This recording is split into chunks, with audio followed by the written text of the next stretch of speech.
আসসালামু আলাইকুম। আশা করি সবাই ভালো এবং সুস্থ আছেন। দেখেন কি সুন্দর বৃষ্টি পড়তেছে।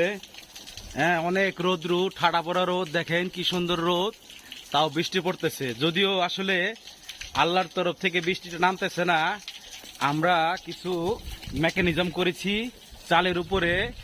ওই যে দেখেন কৃত্রিম বৃষ্টি, আমি আপনাদেরকে ফোকাস করে দেখাচ্ছি। দেখেন, এই যে দেখেন এইখান দিয়ে বৃষ্টি পড়তেছে। আমরা কৃত্রিম বৃষ্টি, টিনের চাল এত গরম হয়ে যায়, রাতে আমরা শুইতে পারি না। সারাদিন কাজ কাম করে এমনিতেই আমরা রান্নাঘরে কাজ করি, প্রচণ্ড পরিমাণের গরম থাকে। রাতে এসে একটু ঘুমাতে পারি না, খুব গরম। এর জন্য আমরা আমাদের বাসার চালে, যেখানে আমরা থাকি স্টাফ কোয়ার্টার, সেখানে আমরা এরকম কৃত্রিম বৃষ্টির সিস্টেম রেখেছি। রাতে এভাবে চাল ভিজিয়ে তারপরে ঘুমাবো। এই ভিডিওটা শেয়ার করে দেন।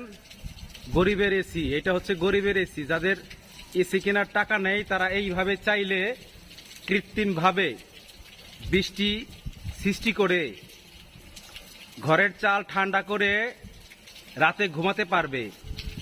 দেখেন কি সুন্দর, একদম চকমকো বৃষ্টি পড়তেছে। দেখেন সম্মানিত ভিউয়ার্স,